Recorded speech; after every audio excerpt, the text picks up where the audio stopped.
someone's desire to get their fix on GTA 6 that they've been obsessively looking forward to for several years is not tied into Rockstar's treatment of 30 stars. Welcome to the Weekly Download, the definitive weekly podcast on the video game industry.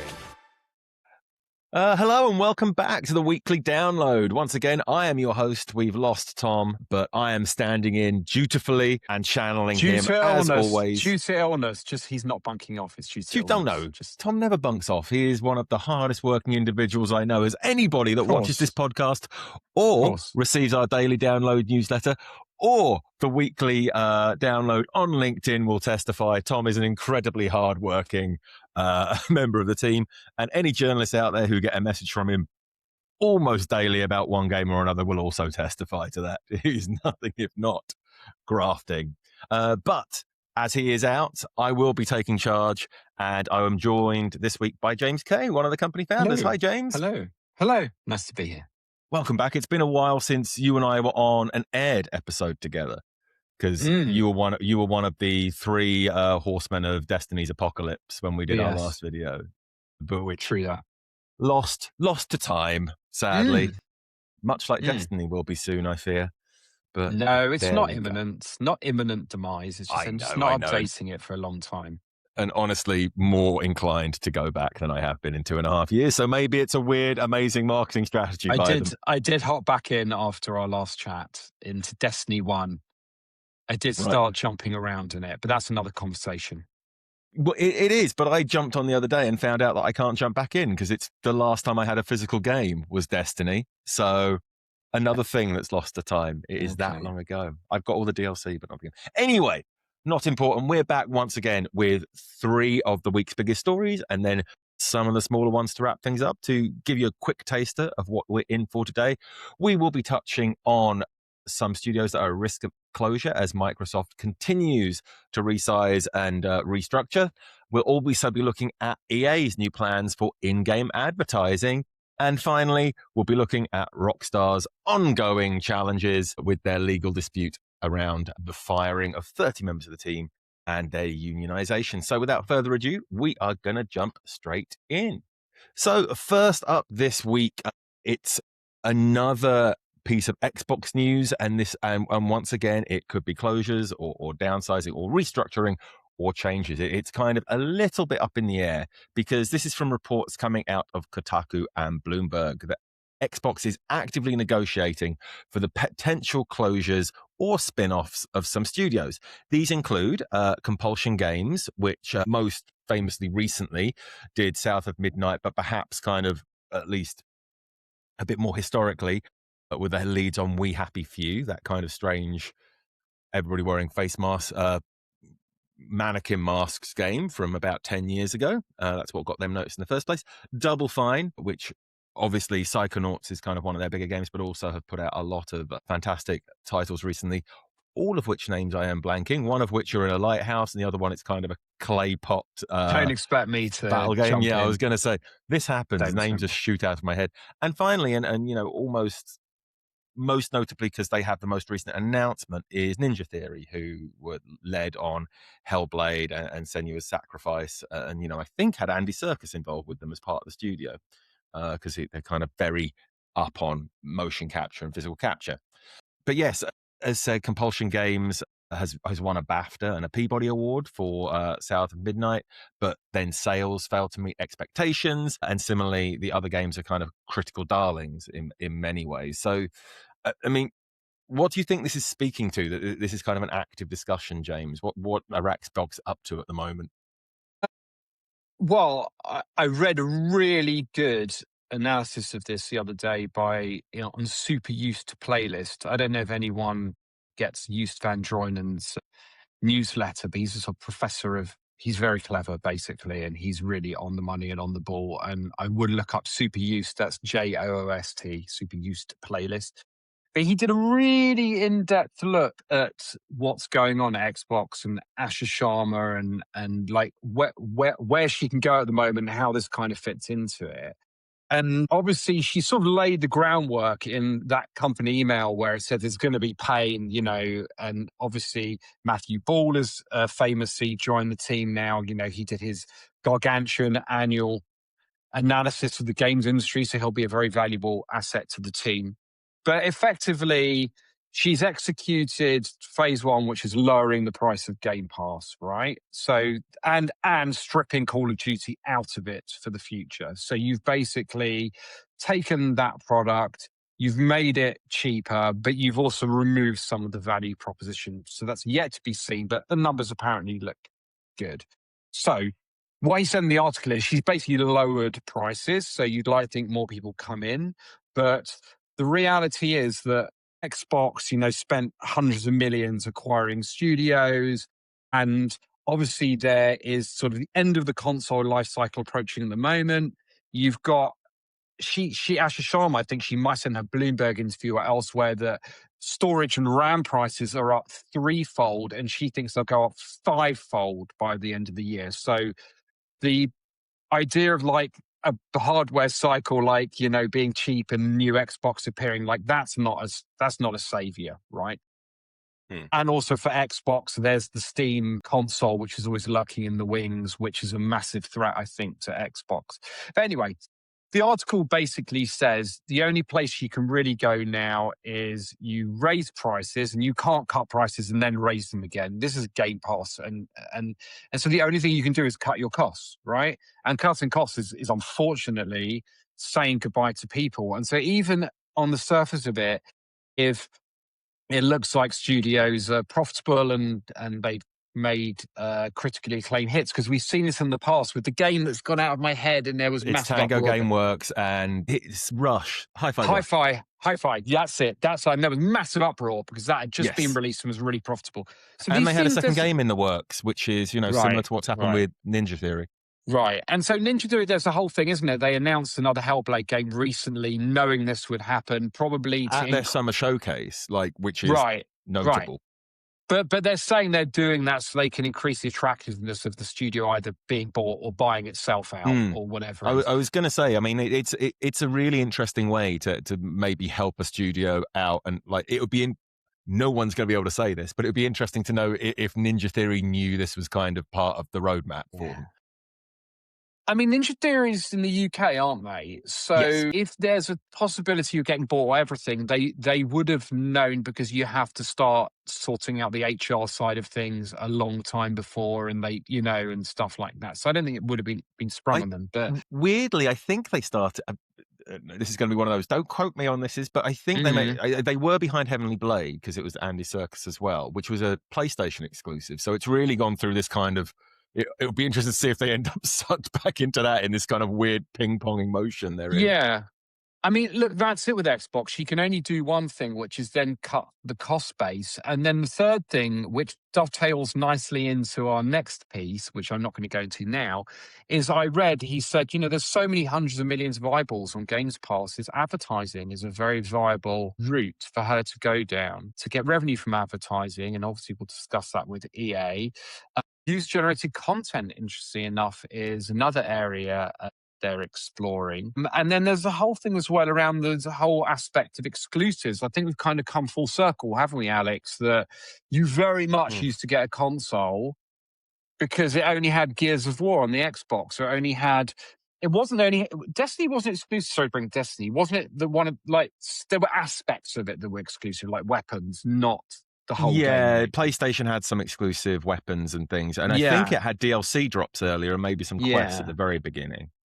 So there's a whole thing of exclusives, God of War, PlayStation, Spider-Man on PlayStation. There's so many games I've loved on PlayStation that have been exclusive. So they do work, I think. I think once you lose that exclusivity, what compulsion is there really to go with one console or another? They become quite bland, I suppose.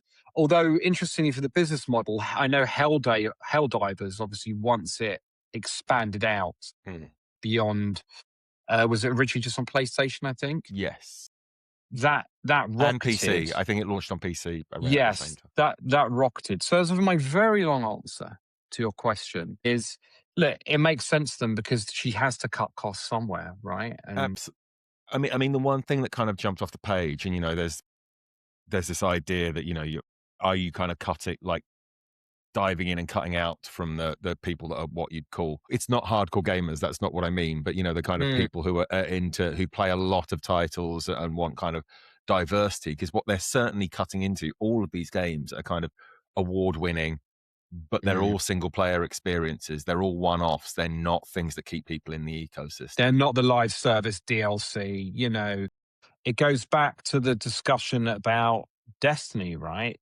Is the longevity of the game. Like if you don't have hit your targets day one or week one, that's an indicator of the fact that if you don't have DLCs planned, if you don't have other things planned, then it is problematic. But then again, there's famously, as we've discussed in here before, there are live service games that famously failed horribly. So you can't sort of. Yeah. Very difficult. It's a very tricky business.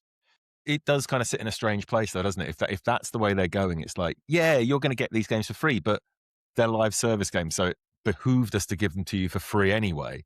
Like, we want to get you in so you can spend money on skins and things. So you suddenly end up in this Yeah. place where actually what Game Pass is doing, if they do go down a Mm. more strictly live service route, is they're subsidizing the development of, AAA level games, but then filtering people through into an ad supported Mm. skin shop. I mean, A lot of me, but but I would say, because I'm a PlayStation owner, right? I haven't had Xbox since Xbox 360 and the Red Ring of Death. But, you know, I've got the most basic level of PlayStation. I don't pay for because I just don't have the time. Not because yeah, I've got any objection to it. I just don't have the time.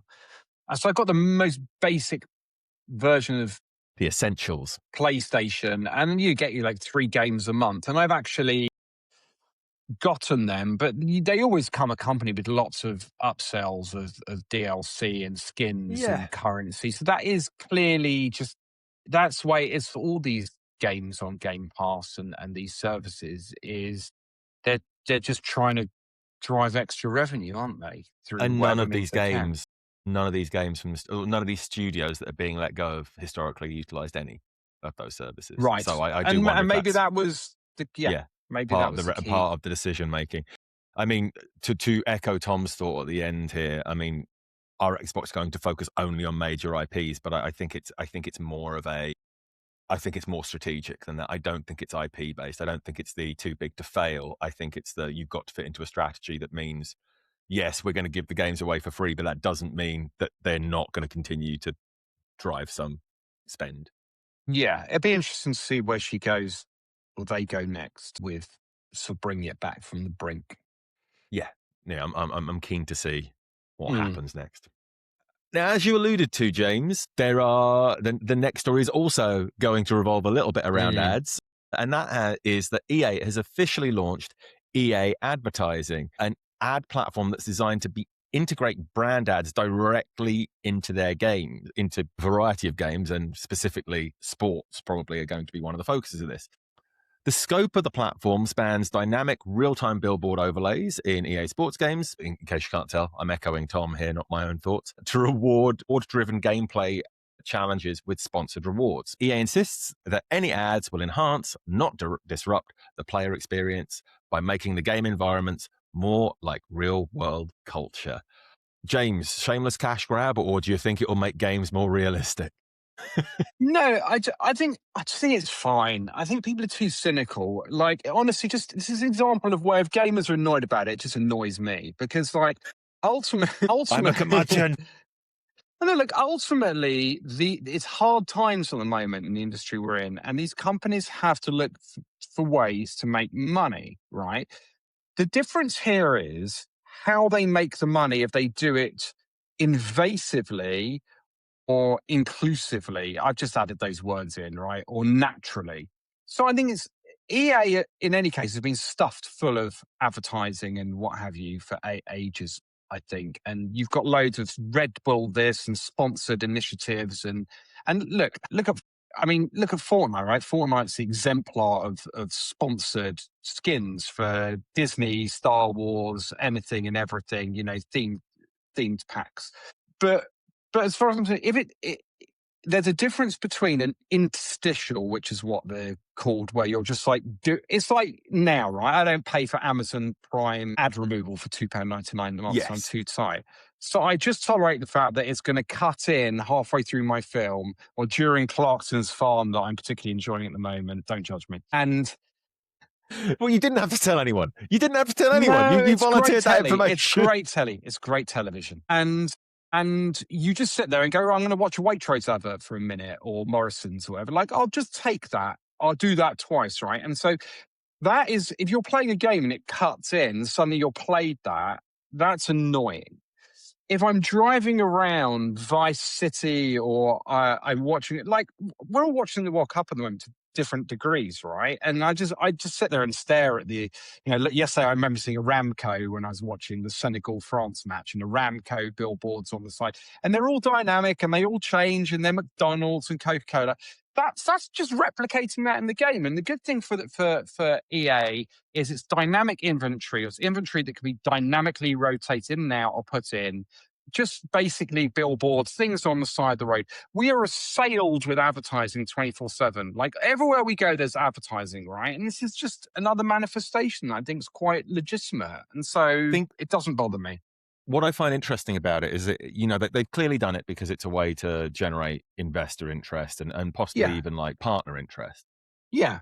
But what's weird is by knowing, it makes it more, it's going to make it stand out more when it starts hitting. It's like when somebody points out to you that every car in a Marvel movie is an Audi.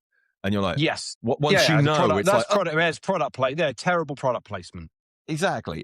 But until you're kind of really looking out for it, you kind of don't notice as much. So I think this is something that will blend in. And like you say, if it's not an interstitial, and this was something they fell into with, I think it was I can't remember which game it was, but they had kind of the splits. Maybe it was UFC. Tom's put a note here. Thank you, Tom. Yeah. Where they put like full unskippable ads in the middle of like replays, and it's like, this is ruining my experience, and I've paid money for this. But a billboard ad, like you say, it kind of in some ways adds the realism. And as long as whatever ads are in it are in keeping with the world they're being put into, I don't see it as massively negative at all. Like we were saying before, it was about nearly 20 years ago that Burnout Paradise did exactly this. And then it was novel and exciting and like live updates. And now we're in a slightly more cynical world with good reason. But I don't see it as being massively upsetting or invasive to anything going on. I mean, the only reason that people would probably be annoyed, but this has happened before, is like if you look at mobile is ad driven, right, and incentive driven. Albeit the ads are not in-game ads; they are overlays. You'll literally stop the game to watch an ad, or like that is invasive, but you accept that because it's free. On console, if you're paying £60 for, the latest, I don't even remember what FIFA's called anymore. Sorry, because I don't play it. Well, I had this EA Club. I had this conversation at the weekend because I'd forgotten as well. Yeah, EA. I don't remember anyway. EAFC or EA Club? EAFC. Yeah, people would be screaming at me now because of my ignorance. But I'm sure I haven't helped. I'm sure I got that wrong. So if you've paid your 60 quid, 50 quid, whatever, then you might go on bit up that I still have to sit through advertising like that. I get that, but it's if it's just there and it's on the side of the pitch, it's like or if at the start of a replay it spins and gives you a Pringles logo and then spins and comes straight back out, it's like that's not invasive. That's like it would be on TV, and that feel maybe the wrong ad, but it still feels like it's part of that experience. Yeah, advertising is just a fact of life. No matter where you go, you're just slapped with it all the time. Constantly, and so you just accept it, and there's just be another place that people accept it. So like grin and bear it. Bar humbug. Wait and see how it's done before you get angry would be my version of that. But yeah, sure. Eat your adverts. Okay, our final big story of the week, and Rockstar cannot shake these union-busting accusations, as a British Employment Tribunal has just rejected Rockstar Games' request to throw out blacklisting claims from an upcoming trial regarding alleged union busting. This calls back to a story from last October when Rockstar abruptly fired about 30 workers from their studio, all of whom happened to be union members. Rockstar claimed it was gross misconduct. They were trying to form I think they were in chat rooms or trying to form a union. So I'm not, you can take me to court on this one, but I'm not sure it's because they were trying to form a union or they were unionizing because they were in chat rooms together, like plotting, allegedly. Allegedly. Yeah, that wasn't the. I know that wasn't the room that kind of got them in trouble. It was because there was somebody from external to the company or a freelancer in the chat room that caused. That is what they're Right. pointing at for the misconduct. Right. But yes, so that does ring a bell. So perhaps, but either way, these 30 people were those that were either interested in or within a union, and Rockstar was claiming gross misconduct from Union all 30 of curious. them. Yes, exactly. But the Workers' Union of Great Britain, who are the people that were either they were hoping to join or had joined, one of the two. This is fun. It's like Schrodinger's union, labeled it blatant union busting. Now, this led to soon after 200 members of Rockstar all essentially going on strike or condemning the firings. And there were certainly pickets outside the office, as covered on People Make Games. Fantastic video. If you haven't seen it and you're interested in the story, I recommend you go and see that. But Prime Minister Keir Starmer, Keir Starmer called it deeply concerning. Steer calmer. Steer Karma. It's quite good. It's good spoonerism. Yeah. Now, the full trial will take place on September 10th this year, but as it sits, their request to throw out these blacklisting claims has been stopped. James, obviously, you have some idea of this one. You've already corrected some of the story. So where are your thoughts kind of sit on this, on the prospect of this being union-based? Yeah, I don't have hugely strong thoughts, and I'm a business owner, Mm. so I'm very anti-worker and anti-union as well, naturally. But well, this particular one is around the blacklisting, isn't it? Or claims Yes. of it's not blacklisting, it's claims of blacklisting. Is that Yes. they've lost the appeal that says that as part of the tribunal that the allegations cannot be withdrawn about them blacklisting people or marking them, if I'm Yes. correct.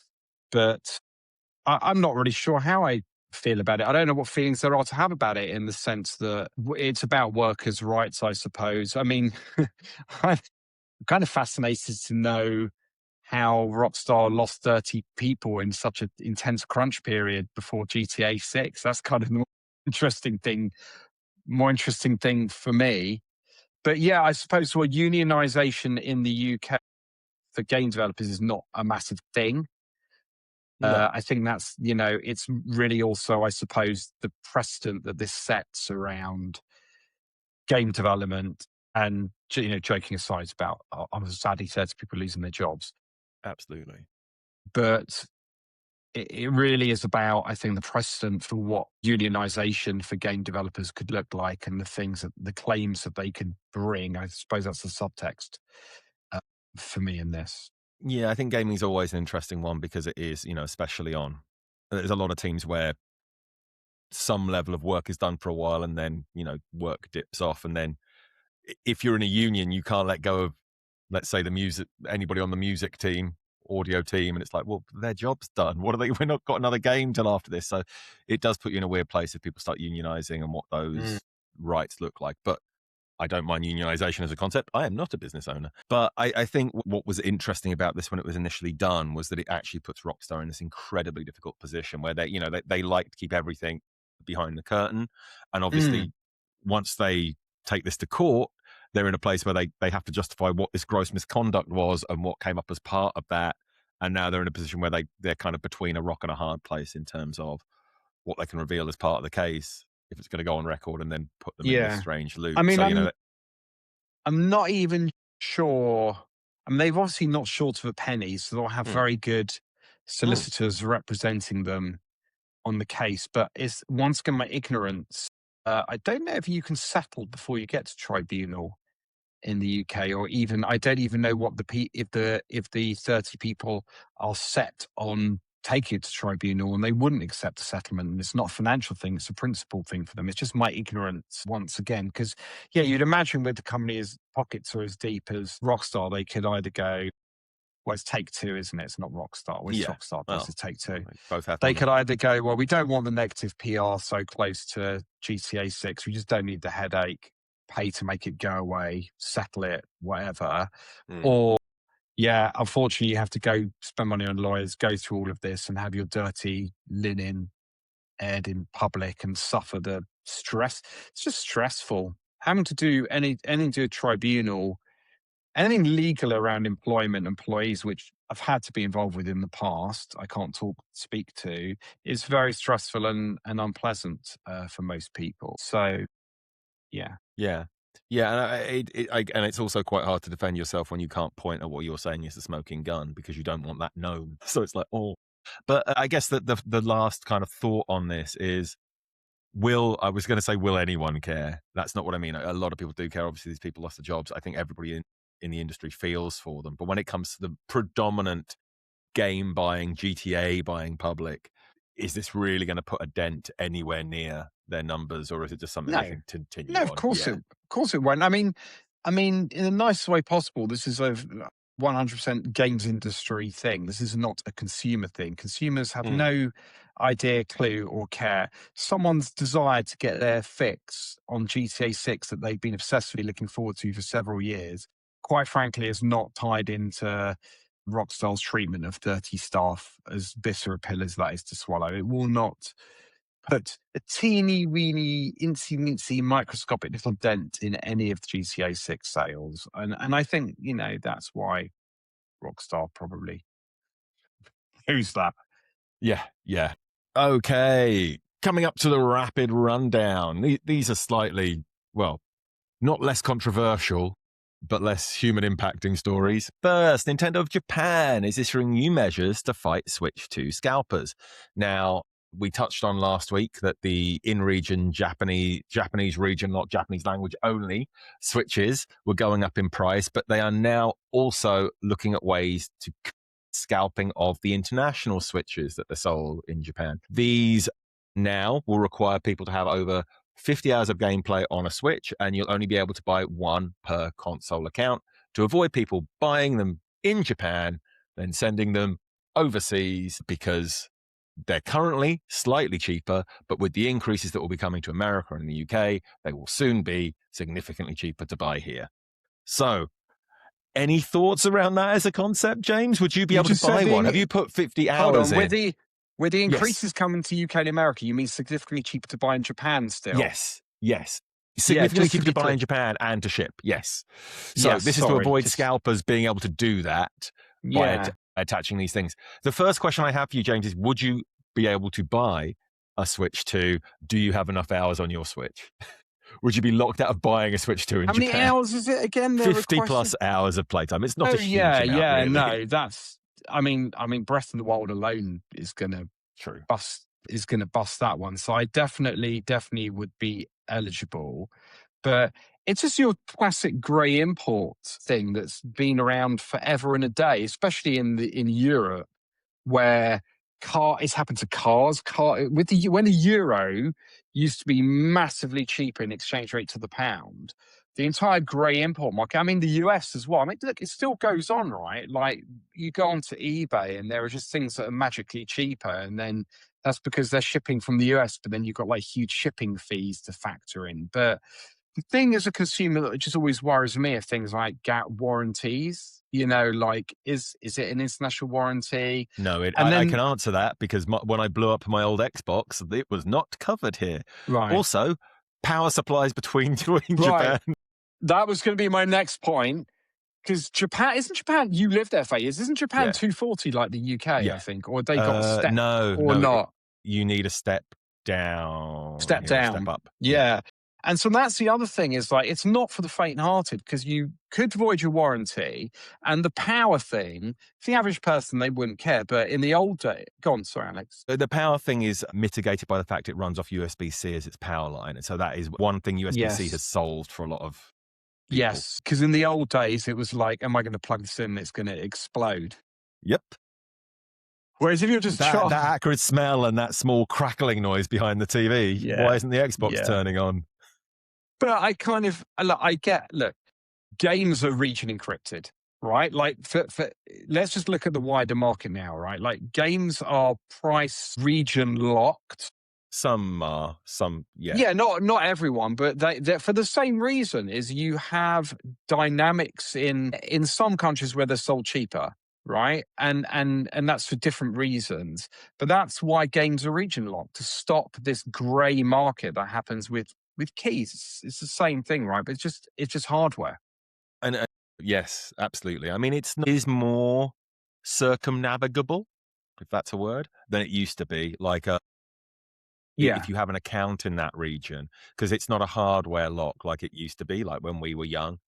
Yeah. It's now kind of like Oh yeah, you software. used to have like DVDs and were like regionalized. Yeah, I remember yes. DVDs. God, this is a bit early 2000s, but DVDs were regionalized, weren't they? Mm, So mm, this has been yeah, going on forever. Like it's yeah. always been a thing. But a friend of mine sent me Street Fighter 6, the Japanese version on Switch, which I thought, very nice, like the Street Fighter series. And then I had to create a Japanese account to redeem the DLC that came with the game, because I can play the game because it's physical and that doesn't have a Mm. lock on it anymore. But any DLC or things attached are required to be in that region. I So mean, going back to your original question, Alex. I think it's legitimate they're stopping it because looking at, and bear with me here where I'm going, I, I and many other people watching this will go on to Ticketmaster and try and buy tickets for something, and it's like insane because there's bots and there's like bad faith people who are a bit got deeper pockets and more determined than you to grab something first in order to resell it. So really, I don't think Nintendo cares about you or me, maybe buying like two or three and flogging them off, right? I think like they're stopping the ones that are trying to get 10, 20, like trying to, and then flogging them through eBay basically. Like that's who they're really stopping, is that it's like for you and me, we're genuine gamers. We've got more than 50 hours. And that's what they're going. They're going, you are a gamer. You genuinely, and you can have one, right? yeah, Like beyond that, I mean, two, maybe you are, I could buy one and sell another one on eBay or whatever.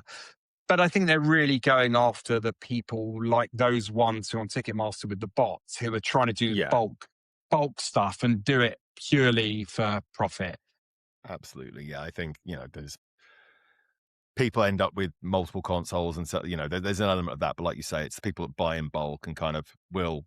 And then were doing it with Pokemon cards recently in Japan as well, but kind of like stopping people coming, ruining the fun for everybody else just for a profit. Yeah. Yeah. Shameless Excellent. profiteering.